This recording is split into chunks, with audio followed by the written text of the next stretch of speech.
What's up, y'all? Sparta here, and I want to do a quick review of the Samsung Galaxy S7. Now, this is a re-review, rather, not really a review, because I've done a review already for this phone, but I feel I didn't do it justice. So I want to... Sorry, I'm doing manual mode right now, so it's kind of... But yeah, I felt like I didn't do the phone justice necessarily, because as you guys may know, when I first got this phone, I was having issues when it came to battery life, performance, just like YouTube playback on videos, stuff like that. And I'll go through and just like using the camera and stuff like that for like video and stuff, I had issues with that as well. And I'll just go through those real quick. So, overall performance, there would be lag through the UI. There would be stutters. The phone would be overheating and stuff like that, being all hot to the touch, even when you're just charging it, not using it at all. What else? YouTube playback. It would stutter and freeze videos. It would play the audio, but the video feed itself would just be stuck on one certain image. And obviously that wasn't great it made this phone pretty much unusable for YouTube. Camera, same deal. When I would be recording a video or whatnot, it would be stuttering and jumping everywhere in 60 frames per second. It would the phone would be overheating after 10 minutes of recording 1080p 60 frames per second video. So this was essentially unusable for that too. And it was just overall, the phone just felt sluggish and slow. This is the Snapdragon 820 US version. Obviously, it has the Verizon branding on it. So I just want to get that out of the way. And another thing is I just wish Samsung would stick with Exynos rather than being with Snapdragon as well for the US. Because when they did that in 2015 with all of their phones, S6, S6 Edge, S6 Edge Plus, and the Note 5, they were dreams. Those phones ran like dreams, and this felt like a step back. And it still kind of does feel like a step back. In some cases, my Note 5 still trumps this. I no longer have it, so I can't do a full-on another versus review of it, but I just want to talk about how this phone has been faring now. And now that I have this in working order and it's running well and everything, I don't feel the consistent urge to get the Galaxy S8 or Galaxy S8 Plus. And here's why. Now, as you guys may think, I'm more of an LG fan when it comes to phones. And you wouldn't necessarily be wrong in thinking that. That doesn't mean I hate Samsung. I love all tech products. I really do. I have an Apple TV despite never using it. I have 2-3 iPhone 4s that are not in working condition. I have a Nokia Lumia 1520 that doesn't work, so I'm going to buy a new one. So no, I'm not just into the LG camp of smartphones. I'm not. I came from the Samsung Nexus S, the Google Nexus S, then went to the Nexus 4, then went to the G2, then the G3, then the G4, then went to the S6 after that. And the S6, while beautiful and while running fast and smooth, it didn't have expandable storage. And that's why I went back to the LG V10 when that came out. And then this came out with full water resistance, with an overall more streamlined look and design. It has the curves on the back that the Note 5 has, which I really like. I'm not really a fan of the curves on the front that the S7 Edge and the S8 and S8 Plus have. I'm not really a fan of that. And even the Note 7, I'm not a fan of that. While it looks beautiful, it's not really ergonomic in my opinion, because you have less of a border to hold on to. Let me know if you guys feel that way too. If not, it might just be me, but that's whatever. But I'm going to just get into the specs of this phone real quick.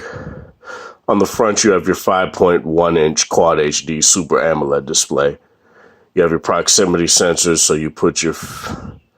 so when you put it in your pocket or just lay it face down right there, your always on display will go off. You pick it back. I don't know why it's not doing it right now. That's one thing I don't like about Samsung phones. Their proximity and ambient light sensors are never the best. Whereas when I do that with my LG phones, it goes off right away, then comes back on quick. That's one criticism. You have your receiver up here. You have your 5 megapixel wide angle camera. You have your Samsung branding, obviously. You have your home key, which doubles as your fingerprint scanner, and your 2 capacitive recent and back buttons. On the bottom, which kind of has maybe one of my criticisms, is that you have your micro USB charging port rather than USB-C. You have your 3.5 millimeter headphone jack. You have your microphone. You have your speaker. Your bottom firing speaker. You have your 2 antenna bands on the bottom, 2 on the top. You have your SIM and micro SD expansion slot. You have your other microphone. On the right, you have your power button. On the left, you have your volume controls. Typical Samsung layout. And probably the 2 things that would make me jump to the S8, S8 Plus over this is the USB-C charging port and on-screen controls. That's pretty much it.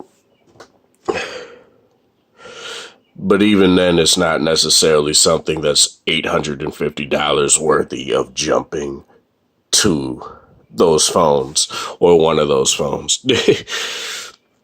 So yeah, that's pretty much it. That's pretty much it as far as the specs go. On the back, I almost forgot the camera. You have your 12 megapixel, 1.55 micron dual pixel camera with an f1.7 aperture. You have your heart rate sensor and your flash.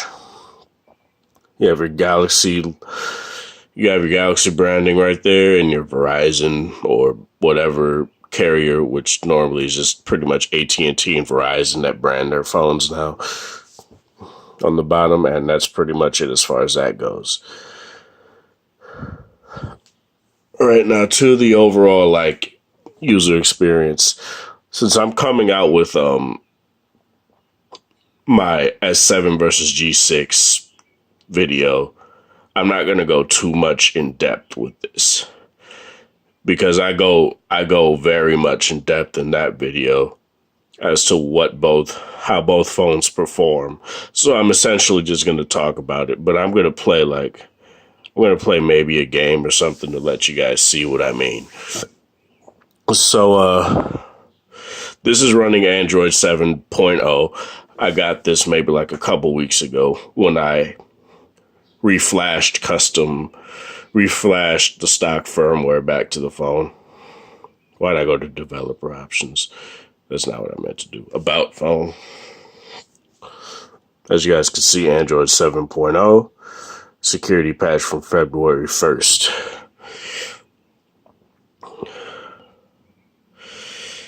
And it's pretty much up to date from that point. Aside from it might be a couple months late from security patches and whatnot, but that's whatever.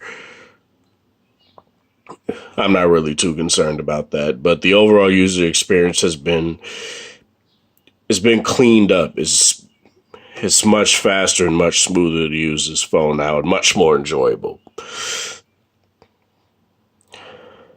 And the camera in itself is still nothing short of amazing. The only real thing that's really changed from this to the S8 is just its image processing. and it's a slightly different sensor, but it's the same size megapixel sensor. So if you want to upgrade to the S8 specifically for the camera, I wouldn't necessarily say that's the best reason to. Now, I'm not saying it's a bad buy. I'm not saying the S8's a bad buy. It definitely isn't. If you value the Snapdragon 835, if you value a better front-facing megapixel camera, it's 8 megapixels as opposed to 5. More up-to-date software and all that, then I guess go with the S8. More power to you. But me personally, I just don't see a true reason to go to the S8 from the S7. And as you guys can see, you can just double tap the home button to get into your camera. You can double tap it again and you'll switch to your front facing and your back camera, your rear facing camera. And as you guys know, the S8 is very fast at focusing. The one area that I'm not really much of a fan of Samsung's overall image processing is that when I focus on like light areas of a photo, it doesn't dark like. All right, I'll show you guys here real quick because it's hard to say. There are some really good examples that this phone has when it comes to like images, but I guess my issue with the phone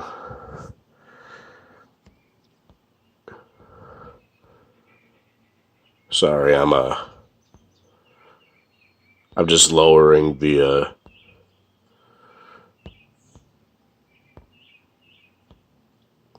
trying to figure this out. Now I'll go more in depth with this with my V20 and S7 and G6 video. I'm not going to talk too much about it because otherwise I'm going to get hung up trying to explain it. So I'm not going to do that. But as far as like this phone goes, I don't like Samsung's oversaturation. My normal song and dance, it doesn't please my eye, really. It just looks weird. To have whites look orange, it doesn't look right to me. But yeah. But other than that, the camera's still great. It's still probably one of my top, I guess, 5, maybe, top 8, maybe. Phone cameras, really. So nothing's really bad about the S8 camera. It's still amazing. If you guys want a great camera, a great point and shoot auto camera, this is no slouch. And especially for Samsung selling it, what are they selling it at now? Oh shit. No, it's fine. Give me a second. Okay, so I was going to try to show it through the Shop Samsung app, but I got to sign into that. But as you guys can see, for the Galaxy S7, which obviously is this phone, it's $569 to get this phone now. And I think that's a perfectly great, price for a phone that's still great to use. It's still an amazing phone, but I'm going to get into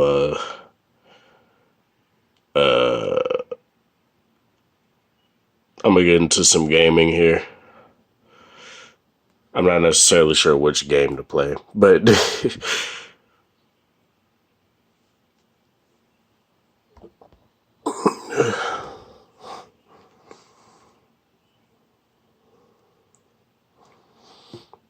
and gaming was also like not great before I got it back into working order, I guess you can say.